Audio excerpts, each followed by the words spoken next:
Muy buenas tardes, auditorio de Honduras y del mundo, que ve cada sábado el programa De Izquierda a Derecha, una novedad de la televisión, de la cosa más sencilla y simple, donde vamos a intentar hacer que el libro y los personajes históricos hondureños se vuelvan protagonistas de un programa de televisión. Soy César Indiano. Estoy aquí transmitiendo desde Tegucigalpa la segunda emisión de este programa De Izquierda a Derecha, que lo hemos diseñado pensando en el auditorio, deseoso de conocer un poquito, desentrañar también y comprender un poquito la historia de nuestros valores, porque yo soy del parecer, y espero que mi invitado de hoy esté de acuerdo conmigo, en que muchas de las confusiones y muchos de los inconvenientes que vivimos como sociedad provienen justamente de no conocer lo que hubo y lo que se hizo antes.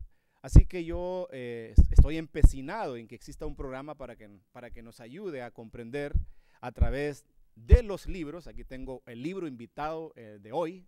También tengo un invitado especial que no quiero que todavía lo enfoquen, sino que más adelante. De momento, el tema que me tiene aquí esta noche es la historia de Ramón Villeda Morales, en una recopilación muy exhaustiva, muy atinada, que hizo el señor Mario Argueta.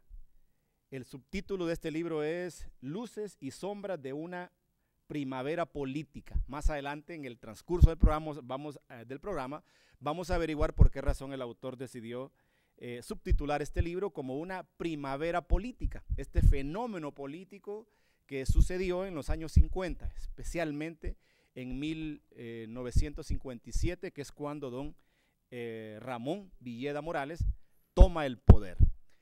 ¿Cómo lo hizo? ¿Por qué lo hizo? ¿De dónde salió un político liberal llamado Ramón Villeda Morales? ¿Cuáles fueron las motivaciones sociales? ¿Cuáles fueron las motivaciones íntimas? Las motivaciones personales que lo convirtieron en el candidato prometedor para producir esa primavera política, como le llama Argueta, en 1957, y que en aquel tiempo en el que los periodos de gobierno duraban 6 años, entonces fue depuesto y derrocado en 1963 con un famoso golpe de Estado. Así que la historia hondureña está salpicada, es una historia bastante interesante, la historia hondureña. Es una historia al mismo tiempo que no es tan larga porque la podemos aprender de memoria. Es un país, Honduras, que tiene 191 años de existir como república. Así que en esos 191 años de existir aproximadamente han gobernado unas 45 a 50 personas. Y estos personajes, al estudiarlos y escudriñarlos y desentrañarnos, son los que nos permiten comprender las problemáticas de hoy día. Voy a hacer el preámbulo porque no quiero abusar, quiero sacarle el máximo provecho al invitado, que es de lujo. No quiero que todavía lo enfoquen, por favor, porque este es el enigma, este es mi sorpresa de esta noche. Voy a dar el preámbulo y los datos generales de este periodo histórico para luego pasar a intimar un poco con mi invitado. Ramón Villeda Morales, llamado Pajarito, en este programa le vamos a preguntar al invitado por qué razón específica se le llamó Pajarito y si era un mote o un apodo que le agradaba o no, dónde se originó, qué significó, por qué surgió el mote de Pajarito. Él, según el libro de Argueta, porque los datos que les voy a proporcionar ahora están basados en la lectura atenta que yo acabo de hacer de este libro, que por cierto lo recomiendo. Este libro que se llama Ramón Villeda Morales, Luces y sombras de una primavera política. Don Ramón Villeda Morales es un médico hondureño graduado en Tegucigalpa, pero de origen ocotepequeño. Es de Ocotepeque, de las familias Villeda y Bermúdez y también Milla. Creo que hay Millas y hay Villelas en Ocotepeque.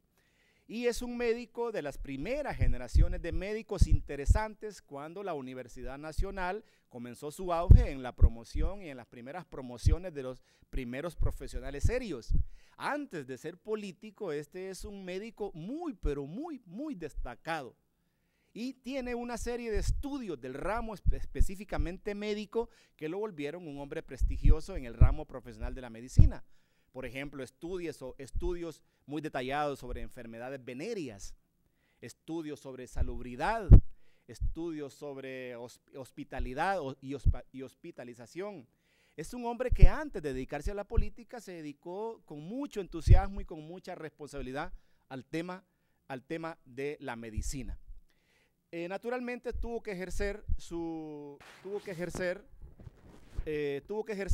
labor como médico en un clima, digamos, hostil, que fue el famoso cariato. Recuerden que el cariato se prolonga desde 1932 hasta 1948, cuando Carías decide devolver el poder y convocar unas elecciones. Mientras tanto, el señor Villeda Morales, que no se llamaba todavía Pajarito, se dedicó a la medicina. Inclusive, si no estoy equivocado, recibió su doctorado, viajó a Alemania y estuvo en Alemania aproximadamente 3 años y regresó a ejercer otra vez la medicina. Pero el clima propicio de 1950 es el que permite que Villeda Morales vea en la política una posibilidad importante para reformar aquel monopolio de poder que estableció Carías de 1932 a 1948, cuando decide convocar a unas elecciones. Él ya era Carías era un hombre que se había fosilizado en el poder. Mandan a traer a una reliquia del liberalismo que estaba en México, que se llama Ángel Zúñiga Huete, para que participe en estas elecciones en 1948. Y Zúñiga Huete, sin la aprobación del doctor Villeda Morales, que estuvo en contra de la actitud de Zúñiga Huete en estas votaciones, que dijo que él no iba a participar en esa farsa electoral. Sin embargo, el señor Ramón Villeda Morales era del criterio que debían participar independientemente si ganaban o no. De manera que Zúñiga Huete perdió las elecciones, no solo las perdió, sino que decidió no participar. En ese momento es donde aparece la figura de Ramón Villeda Morales como un hombre que tiene un gran prospecto para la política, un gran prospecto para retomar un partido que prácticamente ya no existía. Es decir, se había diluido la idea del liberalismo, y Gálvez gobernó de 1949 a 1954 y vino después Julio Lozano Díaz, que se quedó de 1954 a 1956, lo derrocaron a Julio Lozano Díaz con un golpe de Estado y apareció entonces Ramón Villeda Morales. Bien, hasta aquí voy a parar esta perorata para compartir y presentarles a mi invitado de hoy. Hoy estoy aquí con uno de los 5 hijos, o 6 hijos. Ramón Villeda Morales tuvo 6 hijos, varones todos, con la señora Alejandrina Bermúdez de Villeda Morales. Tuvo 6 hijos. El doctor no tuvo mujeres, solo varones. Y entonces uno de esos varones me acompaña esta noche. Así que yo tengo el honor, la sorpresa, lo recibo con todo el cariño, don Mauricio Villeda Morales. Vamos a ver, Mauricio. Yo me leí este libro para indagar lo que casi todos conocemos y a lo que todos podemos acceder si revisamos un poquito la historia, porque en los libros está casi todo, pero no está todo. ¿Qué hacía la familia Villeda Morales, los niños, porque estamos hablando de niños en ese momento, cuando en 1957 su papá decide lanzarles a la política? Bueno, en primer lugar, muchísimas gracias por esta oportunidad. Y contestando inmediatamente a su pregunta, éramos efectivamente 6 varones, los gemelos Ramón y Rubén, Alejandro, Mauricio, Leonardo, y en ese momento no había nacido todavía Juan Carlos. Juan Carlos nace hasta en el año 1961. Pues vivíamos en el barrio abajo, pegado a la casa de mi abuelo materno, y era una casa que había sido un lugar para reunión política, un lugar casa patrimonial. Era una casa que había sido construida en un terreno que era de mi abuelo. Ahí estábamos todos y teníamos una comunicación interna. Pasábamos de la casa de mis padres a la casa de mi abuelo por una puerta, y yo recuerdo que habían siempre muchas personas. había muchas personas en la casa. Vida Morales era alguien que le gustaba la amistad, tenía muchos amigos y no tenía tampoco problema de tener amigos de otros partidos políticos. De paso, puedo contar que mi suegro, perdón, el suegro de mi padre, Antonio Bermúdez, era cariista y fue ministro de Carías y fue también miembro de la Corte Suprema de Justicia en tiempo de Carías. Y a pesar de eso se llevaban muy bien. Recuerdo que jugaban ajedrez juntos y se llevaban excelentemente bien. Por el lado de mi madre eran 3 hermanas y 2 varones, o sea que también eran 5. Una familia numerosa de 5 personas. Nosotros vivíamos en esa casa y cuando ya llegó la parte política, recuerdo que había mucha agresividad en contra de Vida Morales. Antes de que continúe, la edad suya en ese momento especial, 1957. Tenía 9 años, yo nací en el 48. ¿Usted sí tiene imágenes, digamos, claras, lúcidas de ese momento? Sí, creo recordar muchas cosas, incluso los vecinos que teníamos, cómo jugábamos en las calles. En esa época las calles no estaban pavimentadas, con excepción de algunas. Había una carpintería cerca del maestro Molina y ahí íbamos a hacer espadas de madera y jugábamos y hacíamos guerrita contra los vecinos del barrio abajo, contra los del Chile. Está hablando de una Tegucigalpa con una atmósfera todavía cordial, fraterna, amigable. ¿Se habían calmado las rivalidades políticas para 1957? No necesariamente, es decir, en el día no había ningún problema, pero cuando arreciaba la lucha política, recuerdo que hubo incluso disparos en contra de la casa y hubo que mandar a poner unas cortinas de hierro, así como estas que tienen los negocios mercantiles, para que las balas no penetraran hasta dentro de los dormitorios. ¿De dónde venían esas balas? De la calle, posiblemente los adversarios políticos de Vida Morales que estaban dentro del Partido Nacional. Era el partido que se veía amenazado por un liderazgo joven, por un liderazgo importante dentro del Partido Liberal, que había logrado consolidar lo que era la vieja guardia del Partido Liberal y la juventud de aquel momento. Entonces era una casa que era así muy visitada por muchas personas. Entonces, esa casa dejó de ser un hogar para ustedes, se convirtió como en un centro de acopio político, pero siguieron viviendo ustedes ahí. Tenía las dos características, porque cuando no había reunión política, pues había vida de familia. Y recuerdo que era la época aquella en donde los carros iban por las calles diciendo leña de roble, leña de ocote. Entonces uno abría los portones para comprar la leña de ocote o la leña de roble, que era con lo que se cocinaba, y además había otra estufa que tenía gas, pero casi no se usaba. ¿Se puede definir que la familia Villeda Bermúdez, era así, ¿no? Era para 1957 una familia rica, una familia de clase media, una familia en proceso de prosperidad? No era una familia rica y nunca ha sido una familia rica. Era una familia en donde había un pater familia que era un médico que vivía de su profesión, y mi madre, que usted lo mencionó, había estado también en Alemania, tomó un curso para técnicas de laboratorio y le ayudaba a mi padre, también trabajaba. Entonces los dos trabajaban. Terminó involucrando a doña Alejandrina en sus labores profesionales. Así estuvieron muchos años complementándose el uno con el otro. Se lograron comprar esa casa que era propia. Se construyó esa casa, el terreno había sido de mi abuela lo donó a mi madre y ahí se construyó la primera casa en el barrio abajo de Tegucigalpa. Muy bien. El ambiente que nos está describiendo nuestro invitado es el ambiente de una Tegucigalpa que ya no existe, desde luego.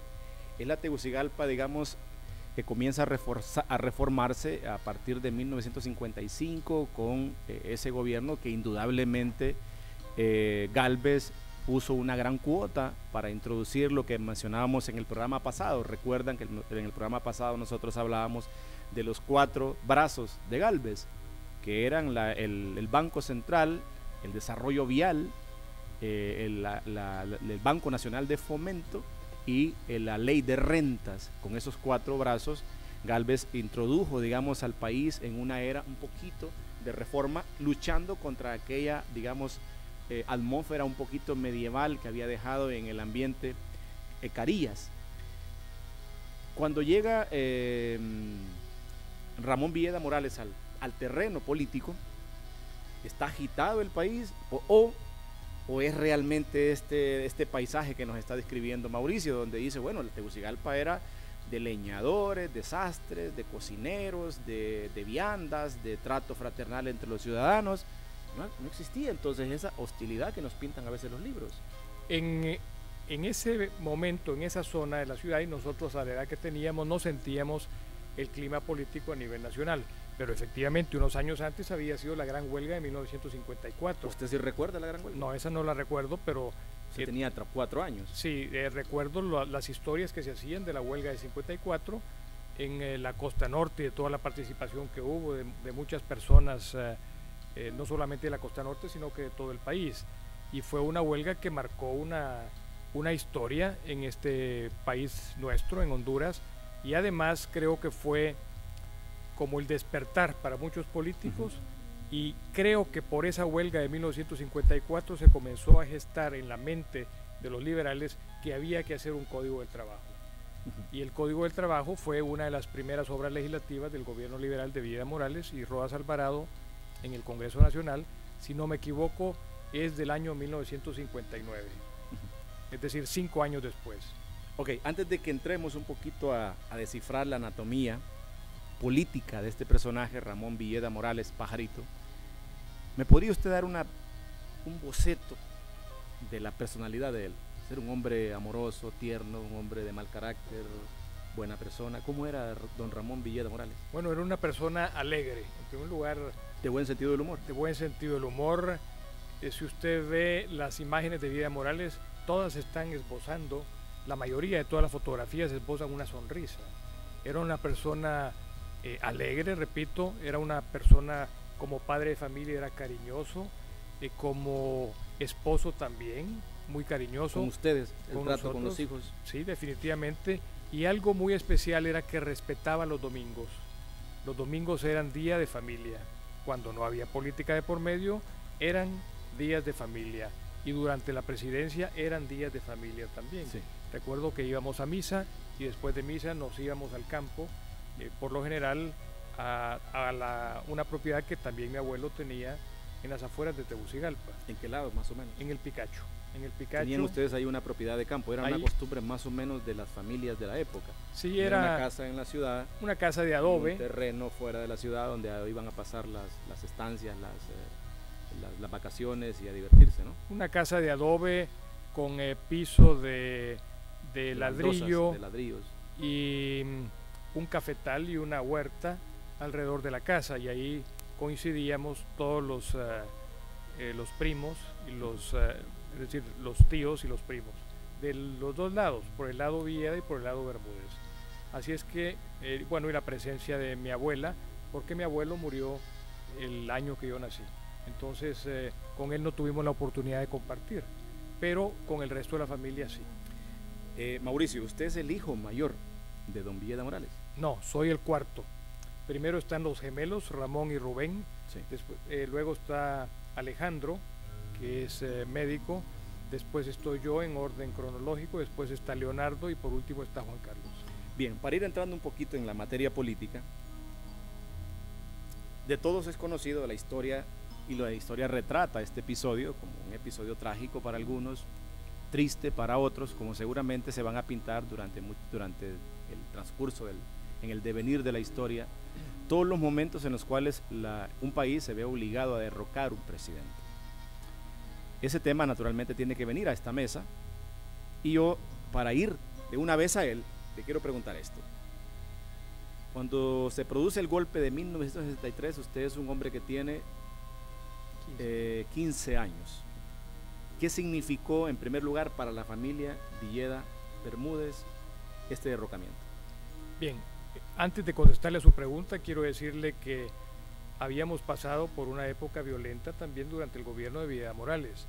En 1959 había habido un atentado en contra del gobierno de Honduras, un golpe de Estado frustrado que había sido promovido por un militar, Armando Velázquez Velázquez Cerrato. Habían radios emisoras clandestinas se manchaban igual las paredes de O sea, ya Tegucigalpa. había habido un intento de derrocar a Villeda en el 59. Exactamente, y mire qué interesante, ese intento de derrocar el gobierno liberal ocurre exactamente en el periodo en que el Código del Trabajo estaba en imprenta para ser publicado. Ya había sido aprobado por el Congreso Nacional, ya había sido ratificado por el presidente de la República y estaba en la tipografía nacional para ser publicado. O sea que, si somos suspicaces, podríamos decir que la razón y el motivo por la cual se orquesta este golpe de Estado frustrado de 1959 por Velázquez Cerrato es que venía un código de trabajo que le daba y le otorgaba demasiados derechos al trabajador, al obrero. pues posiblemente Velázquez Cerrato pensaba eso, y no sé si fue coincidencia o no, pero históricamente yo lo descubrí viendo lo que había pasado en julio de 1959, viendo la fecha en que había sido firmado, promulgado, coincidía. Estaba en proceso de imprenta la impresión ya de un código de trabajo aprobado por el Congreso. Así es, y no había sido vetado por el absolutamente, presidente, sino que había sido ratificado y estaba para ser publicado. Y las leyes comienzan su vigencia a partir de la publicación o 20 días después de la publicación. Entonces, quería hacer esa acotación sobre el Código del Trabajo y el primer intento de golpe de Estado de Armando Velázquez Cerrato. Después de eso, 1963, exactamente 3 de octubre, 2 semanas antes de las elecciones. No tenía sentido dar un golpe de Estado 2 semanas antes de las elecciones, y tampoco tenía sentido dar un golpe de Estado 2 meses antes del cambio de gobierno. El cambio de gobierno antes era en diciembre. Yo lo veo más como un golpe de Estado, como un arrebato del poder. Pues si el señor Villeda Morales está a 2 semanas de cumplir su mandato y a 1 mes y medio, 2 de pasarle la banda presidencial a otra persona, entonces los que hacen el golpe es que le quieren arrebatar el poder a Villeda Morales. Es un arrebato. Al Partido Liberal. Al Partido Liberal. Villeda Morales iba a entregar en menos de 2 meses y le arrebatan el poder a Rodas Alvarado, que era el candidato que con seguridad iba a ganar las elecciones en aquel momento. Eso fue lo que realmente pasó. Entonces, el día 3 de octubre, a las 3 de la mañana, me levantan para decirme, lleva a tus hijos, a mis hijos, me dijo mi mamá, a los menores, a la casa de una tía, sácalos de aquí, porque hay un golpe de Estado. El general López Arellano acaba de mandar un emisario diciendo que hay 3 alternativas. La primera, quédense casa presidencial y bombardeamos. La segunda, que Villeda Morales se asile en una embajada. Y la tercera, que se vaya al exilio. Por cuenta propia, y le ceden un avión. Exactamente, le ponía un avión de la Fuerza Aérea para llevarlo, y en este caso era Costa Rica. Y yo no pude llevar a Leo y a Juan Carlos porque no había un vehículo disponible en ese momento. Entonces nos quedamos porque no todos. Estaba un vehículo, pero sí tenían un vehículo presidencial al servicio. Pero no era seguro salir de casa presidencial rodeada del ejército. Estaba militarizada totalmente. la ciudad. El Hotel Lincoln estaba tomado y desde ahí se apuntaba a casa presidencial. El edificio Cantero estaba tomado y desde ahí se apuntaba a casa presidencial. Banco Central de Honduras estaba tomado, desde ahí se apuntaba también a casa se convirtieron como en atalayas y en trincheras los edificios más altos para... Exactamente. entonces bajo yo a la oficina de Villeda Morales, a la oficina del presidente de la República, y habían muchos liberales que habían decidido ir ahí a defender el gobierno liberal. En ese momento... La famosa guardia la civil, Guardia de Honor Presidencial. ¿Era guardia civil o guardia de honor? Habían 2. La Guardia de Honor Presidencial, que estaba en casa presidencial, y la Guardia Civil, que era una policía civil, porque se había, a raíz de 1959, que la policía estaba dentro del ejército, Villeda Morales y el gabinete optaron por crear una policía civil, así como en la actualidad, una policía que no está dentro de las Fuerzas Armadas, sino que está separada de las Fuerzas Armadas. Y habían asesinado en ese momento a 200 policías en sus camas. Los fueron a asesinar a mansalva mientras dormían. Fue un golpe militar cruento y violento. Y violento, totalmente. Y eso fue recogido en la historia por un sacerdote jesuita que después se fue a Venezuela y escribió un artículo sobre el golpe de Sobre Estado. los acontecimientos del golpe de Estado del 63. Así es. Ese era el ambiente en Casa Presidencial y ya Vieda Morales tomó la decisión siguiente. Número 1, no me quedo en Casa Presidencial porque no voy a exponer a todas las personas que están aquí. Sí. Número 2, no me voy a asilar en una embajada porque no puedo actuar desde una embajada. Voy al exilio y voy a luchar con los gobiernos demócratas porque se siga respetando la democracia en Honduras y que no se reconozca el gobierno militar que encabezaba en ese momento López Arellano. Sí. Esa fue la situación de esa noche, y recuerdo que yo bajé a la oficina de Vieda Morales y en ese momento el doctor Rodas Alvarado, que había llegado, le dijo: doctor, he tomado la decisión de irme con usted a Costa Rica. Los dos fueron conducidos. ¿Con toda y familia? No, solamente los dos solamente personajes. ellos dos fueron conducidos a la ¿Ustedes Fuerza se quedaron Aérea. en Tegucigalpa? Nosotros nos quedamos en Tegucigalpa y nos quedamos en Casa Presidencial. Los hermanos menores sí fueron trasladados a otra casa, pero yo me quedé acompañando a mi madre porque ella se tomó el cuidado ese día de hacer un inventario a mano que todavía se conserva de lo que se entregaba al ejército. Se hizo un inventario de todo el equipo que había en Casa Presidencial, desde lo más elemental Desde hasta candelabros hasta todo, dinero, si había dinero. todo, por ejemplo, los platos, los tenedores, las mesas, O sea, las las mujeres. estufas, los cuadros, la ropa de cama, todo lo que había en Casa Presidencial. Las mujeres tienen ese Tienen sexto esa- sentido, y se conserva ese documento firmado por el oficial que fue asignado para recibir Ajá, la casa. la Casa Presidencial con todas sus cosas. Tengo que decir que eso después se perdió, porque nada de eso, El inventario quedó, pero de igual... los bienes se extraviaron. se fueron extraviados. Bueno, es interesante la versión de alguien que vivió un derrocamiento en carne viva. Voy a hacer, y espero que esta breve exposición sobre la segunda parte que quiero tocar me corrige si no estoy en lo cierto, estoy hablando siempre en función de este libro. En realidad, Carías Andino nunca renunció totalmente, es un hombre que no aceptó fácilmente la decadencia. Él se retiró con mucho dolor en 1948 y le cedió el poder podríamos decir, a su delfín del tiempo, que era Gálvez. Gálvez no siguió la tónica ni el estilo de Carías e hizo una reforma interesante con los 4 brazos que hemos mencionado anteriormente en este programa. Y hay una salida sospechosa de Gálvez en el 54 cuando cumple su periodo. Sospechosa digo porque los libros lo dicen. Tuvimos aquí la presencia de la semana pasada del hijo de Gálvez diciendo que no había ninguna sospecha, que el señor Gálvez se retiró del poder porque estaba enfermo.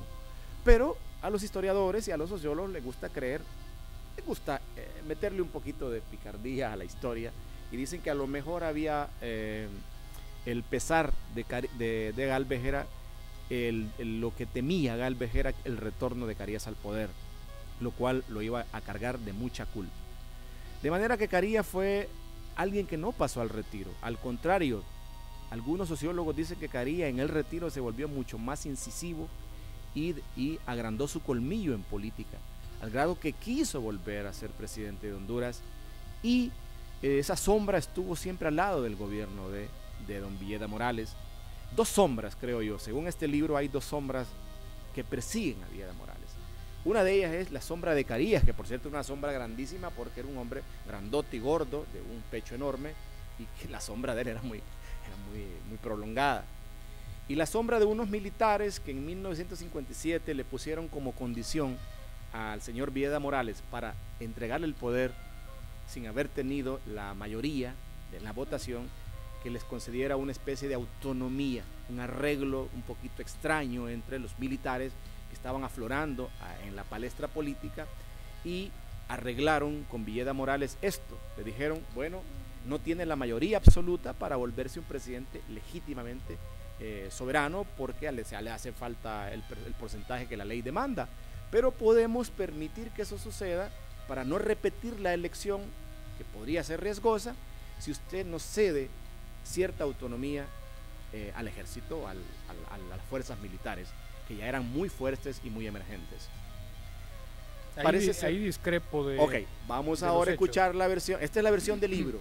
la versión del libro, se dice también que esto incomodó mucho el gobierno de Villeda Morales porque no gobernó en paz, y que en 1959, al ver los conatos de golpes de Estado, la presencia militar muy fuerte en su gobierno, decidió crear su propio brazo militar, y es lo que se le conoce como la Guardia Civil, creada por el señor Ramón Villeda Morales. Pero su hijo va a discrepar conmigo y lo vamos a escuchar. No, más que discrepar con usted, discrepo con el libro. Muy bien. Porque usted lo que estaba haciendo era relatándonos recreando lo que los dice, datos que el libro dice. Lo que dice Mario Argueta, y me imagino que Mario pues está documentado en alguna forma. Pero ahí se omite que Villeda Morales había ganado 3 elecciones. Ganó primero en 1954 unas elecciones que eran para alcaldes. Después ganó, en el 56. En el 56. Después ganó en el 54. Ganó en el 54. Las elecciones que se interrumpen alcaldes, y porque las delegan, porque digamos... y no reconocen el no triunfo. reconocen el triunfo electoral de... muy bien. Sí. Después gana otra vez en 1956. En 1956, y era cuando el voto no era una papeleta que había que marcar, sino que el voto se llevaba en un papelito y se depositaba en la urna. Yo recuerdo que de ahí surge aquella historia que es así real, que muchas personas llevaban el voto escondido. Uno lo llevaba en el calcetín, otro lo llevaban en la ropa interior, otro lo llevaban en un pedacito de plástico en la boca, porque en el camino los paraban y le decían: quiero ver tu voto. Los policías, el ejército. Sí, y no solamente el ejército, sino que los caristas. Mismos, los caristas, que estaban vigentes. Exactamente, entonces llevaban 2 votos, uno para enseñar y otro para depositar en la urna. Y les enseñaban uno de los votos, se los quitaban y les daban otro voto para que lo depositaran, un voto por el Una Partido manipulación Nacional. Increíble. Y cuando el elector llegaba a la urna, sacaba el voto que llevaba escondido, lo depositaba y al mismo tiempo decía: te fuiste, pajarito. Y esa es la razón, de ahí viene entonces ahí se utilizó esa frase, porque era prácticamente una consigna que llevaban los liberales de no dejarse ganar, una tercera elección.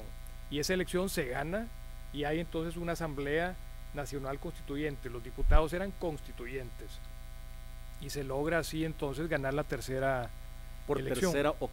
Por tercera ocasión gana el Partido ya Liberal. Era demasiado, pues ya inclusive había una fatiga en el señor. Recuerdo también jocosamente que cuando vivía don Arturo Sagastume, que era un periodista de muchos años de experiencia, él se reía en sus programas porque era un monólogo lo que él tenía muy temprano en la mañana, a 7 de la mañana, en su radioemisora, cuando decía que ahí habían habido en el 56 las elecciones estilo Honduras, y que en las mesas electorales ni siquiera aparecían los votos de los liberales, de los que estaban asignados en la urna, que había sido un fraude total y que por eso le decían elecciones estilo Honduras. Entonces la tercera elección que gana el Partido Liberal es esta de Asamblea Nacional Constituyente. Se eligen los constituyentes. Villeda Morales se retira de la presidencia de la Asamblea, preside Rodas Alvarado. En ese momento se emite la Constitución de la República y se decide por los constituyentes nombrar a Villeda Morales como presidente de la República, después de haber ganado el Partido Liberal 3 elecciones. Entonces, no sé qué dice Mario en su libro porque no lo he leído, pero esa es la versión que yo tengo. Y eso es lo que dice la Constitución de la República de 1957. Seguramente la versión tercera o cuarta que pueda surgir al respecto de esto, para no crear suspicacia, todas requieran un poquito más de investigación por parte de los historiadores. Recuerden que esto no es exactamente una cátedra de historia, esta es una plática donde César Indiano trae invitados y conversa con personas que conocen más al detalle los temas más picantes de nuestra historia, con la idea de que no estemos creyendo de que no estemos inventando el agua tibia en Honduras. Ya días se viene hablando en Honduras de corrupción, de fraude, de derrocamientos, de personas que intentan perpetuarse en el poder a través de artilugios, de suspicacia, de desconfianza, de ideologías cruzadas con idearios, etcétera. El objetivo es que revisemos un poquito la historia y veamos que nada de lo que nos está pasando hoy día es nuevo. Y aquí están los libros y aquí están los personajes. Al regreso vamos a indagar, vamos a irnos a un corte, pero además yo voy a invitar a Villeda Morales a brindar por algo, porque me traje también una botella de vino. O sea, no es posible que estemos a pura agua aquí. Y le voy a proponer un brindis a Villeda Morales por algo interesante. Así que nos vamos al cambio y al regreso vamos a seguir deshilachando esta historia de los presidentes anteriores y específicamente de este que hoy nos ocupa, que es don Ramón Villeda Morales en De Izquierda a Derecha. Ya regresamos.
Estamos disfrutando este programa, esta plática interesante de política, de historia, de libros, porque no podemos vivir sin libros.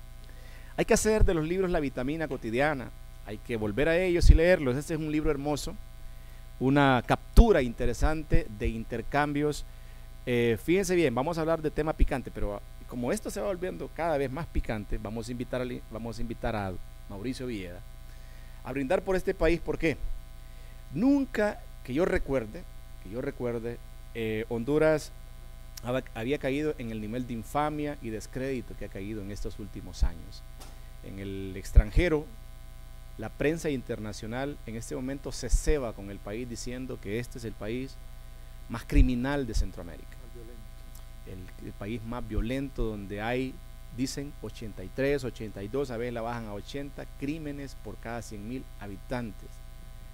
¿Cuán cierto es o no? Pues este programa no es para dilucidarlo, pero sí es verdad que aunque sean 83 o 70 o 50 por cada 100,000 habitantes, sí el país tiene gente que promueve la paz, sí el país tiene gente inteligente, sí el país tiene gente maravillosa. Yo trato con esa gente todos los días, de todas las edades, de todas las condiciones, de todos los estratos sociales y académicos. Uno se encuentra a cada instante con personas que sí valen la pena, que no son asesinos, que no son criminales, que son muy buenos, que tienen un corazón enorme, gigante. Y yo quiero brindar por los buenos. Entonces, para brindar por los buenos, qué mejor persona que alguien que pretende gobernar este país, y de eso vamos a hablar en los últimos momentos de este programa. Pero antes vamos a tomar, para que vea que es un vino original, le traje el descorchador y lo acabamos de destapar. No podemos dar la marca del vino porque todavía estamos buscando patrocinadores de vino y de agua, así que vamos a escanciar una copa de vino para, oiga como escucha esto.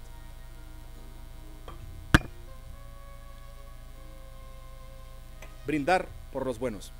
Vale la pena estar en programas de televisión donde hay brindis con vino. Esto es primera vez en mi historia que ocurre algo así, ¿eh? Claro que sí. El vino, el sabor de la alegría, de lo positivo, de lo bueno, de lo grandioso y lo maravilloso, y un brindis con mi invitado esta noche. Okay. Salud. Por Honduras y por los buenos. Salud. Salud. ¿Qué tal? Exquisito. Y lo mejor de todo es que la teleaudiencia puede ver que es un vino que sí pagó impuestos, porque aquí está el sello de la Administración de Rentas. Es un vino que pagó impuestos. Un vino que pagó, eso lo hace todavía más delicioso. Así es.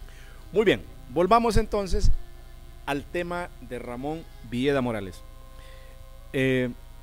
¿Cometió errores este señor en la presidencia? Y si los cometió, ¿cuáles fueron? Bueno, no les sabría decir. Yo le digo, tenía 15 años en aquel momento, cuando terminó el gobierno de Villeda Morales. Todos los hombres cometemos errores. Ninguno de nosotros es perfecto, somos perfectibles. Y creo que todos tenemos la posibilidad de cometer algún error.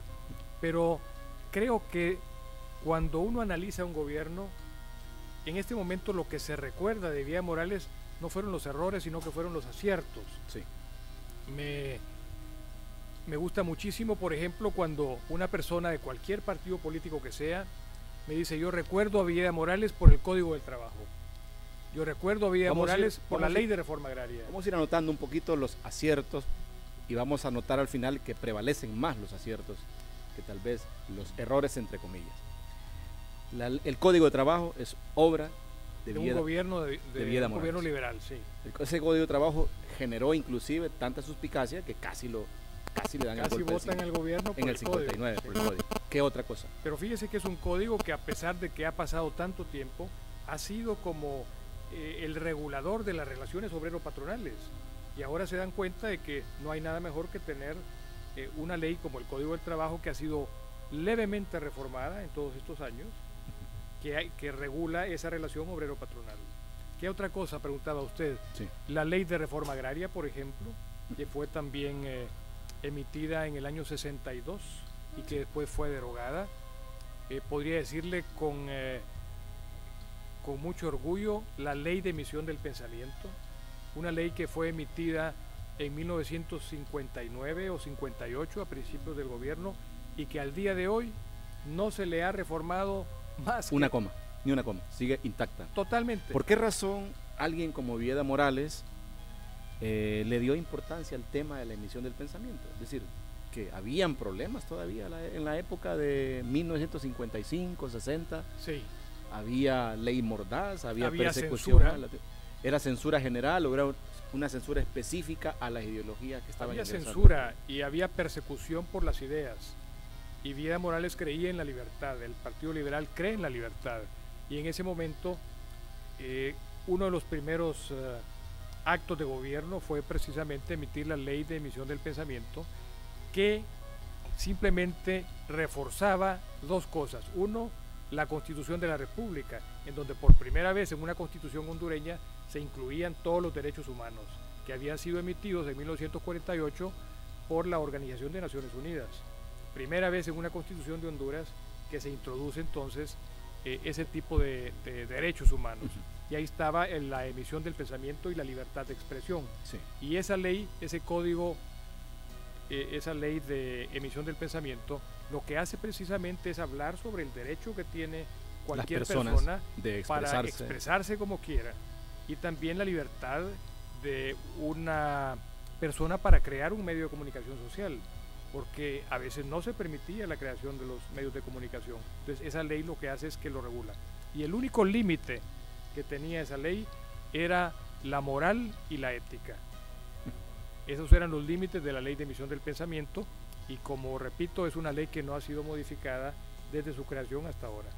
Quizá hoy día, en el tiempo que vivimos, habría que volver a estos lineamientos éticos y morales de esta ley. A lo mejor ni siquiera la conocemos, porque yo creo que el país se inundó, está anegado de cierto periodismo y de cierta comunicación atroz, soez, que digamos va contra las leyes más elementales de la ética y de la cordialidad, de la fraternidad. Yo creo que un país puede efectivamente debatir todos los temas que se pongan en una mesa, guardando los límites de la cordialidad, de la ética y del respeto, que es justamente lo que se nos olvidó.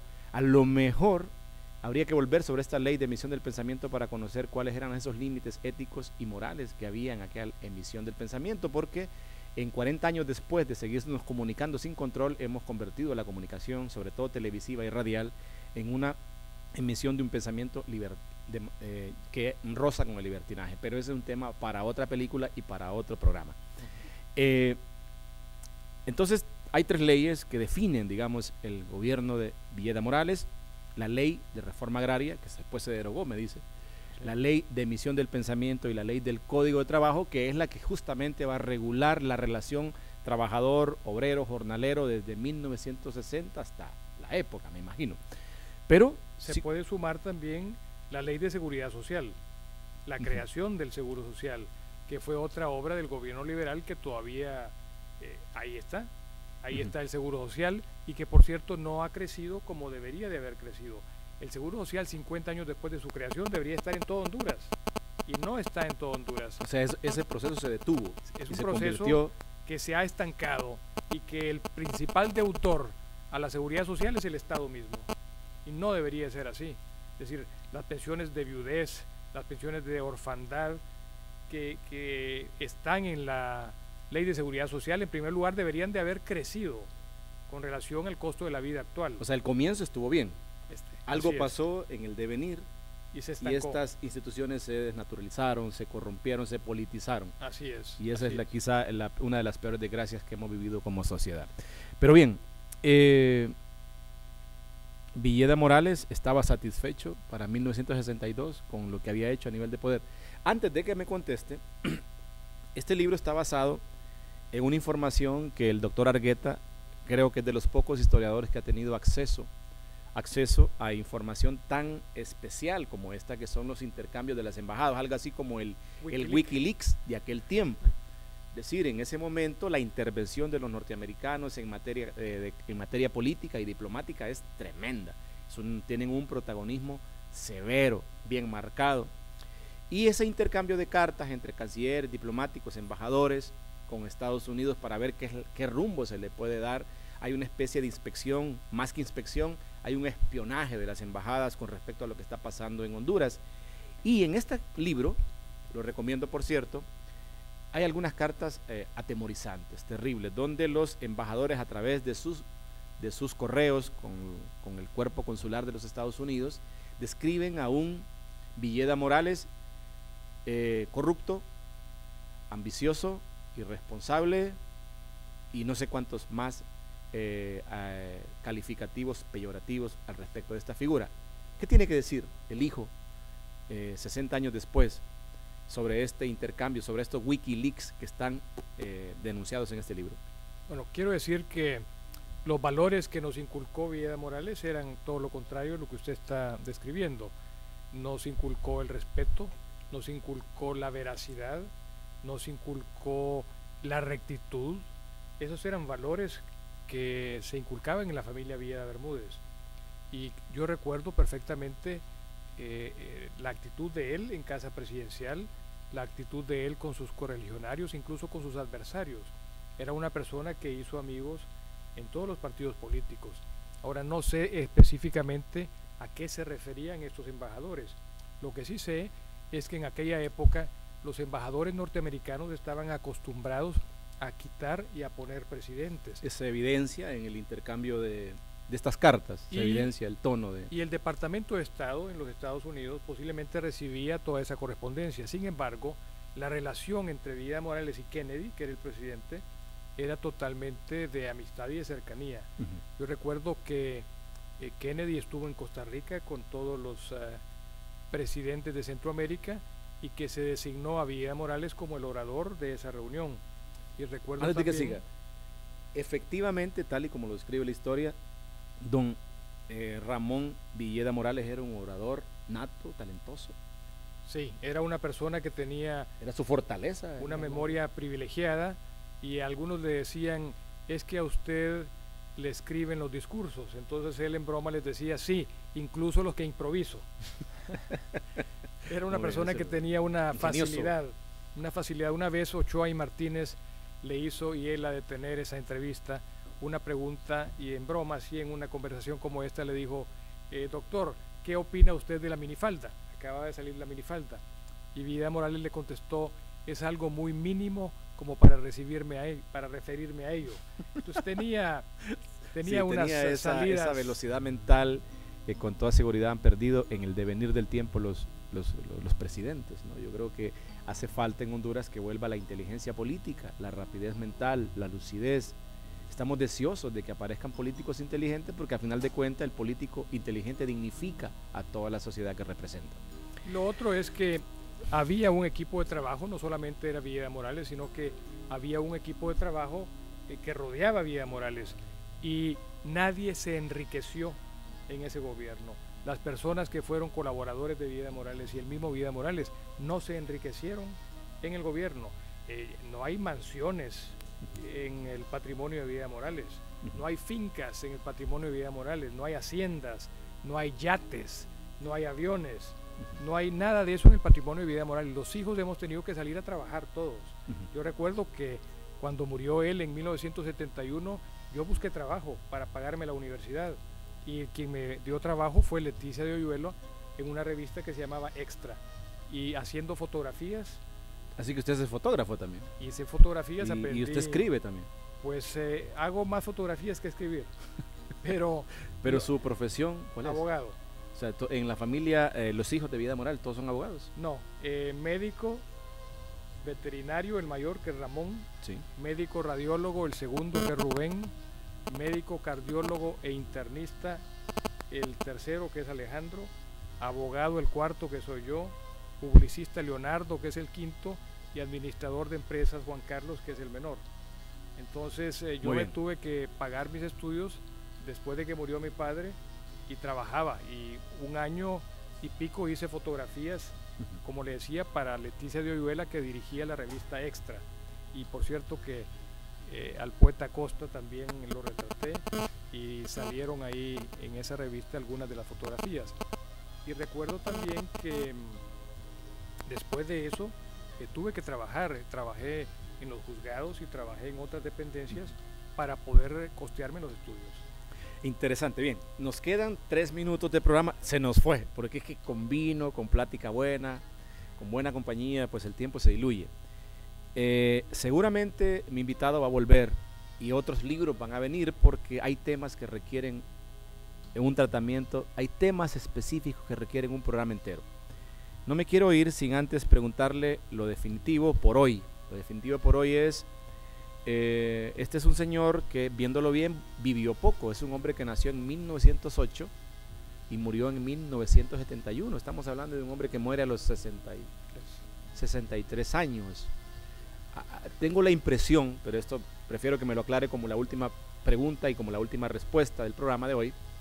Tengo la impresión de que dejó un dolor y una ausencia grande en todos los hijos, y es por eso que los hijos aparecieron tarde en política. Si eso es así, pues quiero saberlo. Y luego, como quien me acompaña hoy ya ha manifestado su deseo de gobernar este país, quisiera preguntarle qué cosas haría diferente a su padre en caso de que llegara a gobernar Honduras, y qué cosas buenas haría por este país, porque todos en Honduras estamos deseosos de que aparezcan políticos que por fin hagan lo correcto, hagan lo bueno, hagan lo maravilloso, y en el caso mío de que se haga lo bello, porque para mí gobernar es buscar hacer la belleza de una nación. Así que esta es mi última pregunta antes de despedirnos, y le cedo el micrófono, es suyo, inclusive para que nos despida y para que nos cuente si la pasó bien aquí en el programa de Izquierda a Derecha. Quiero aprovechar para hacer una aclaración, porque he oído en algunas otras personas que confunden la época de la muerte de Vida Morales. Vida Morales fue derrocado en 1963 y muere en 1971. Sí. En esa época el presidente de la República era Ramón Ernesto Cruz y Vida Morales era el embajador de Honduras ante las Naciones Unidas, y allá fallece. ¿Qué haría yo de diferente para gobernar Honduras si los televidentes nos dan el voto para optar a la primera magistratura del país? Pues de diferente trataría únicamente de lograr que se siga el ejemplo de Vida Morales, nada diferente, sino que seguir con sus reformas sociales. El Partido Liberal es un partido que está ubicado en el liberalismo social. Las reformas de Evidia Morales son ese liberalismo social y creo que hay que seguir haciendo énfasis en eso. La educación, la salud, la seguridad, el empleo, son cosas importantísimas para cualquier gobierno.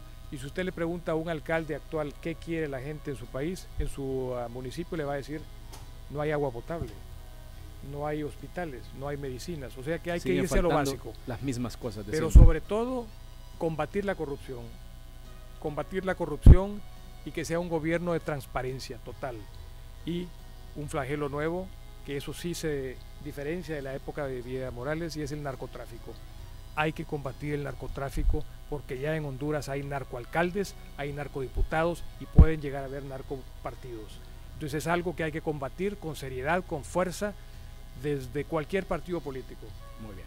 Quiero agradecerle, sí, y me despido con estas palabras, agradecerle infinitamente por la oportunidad, por la compañía de estar con usted y por poder haber también brindado con este vino exquisito que nos ha dado esta noche.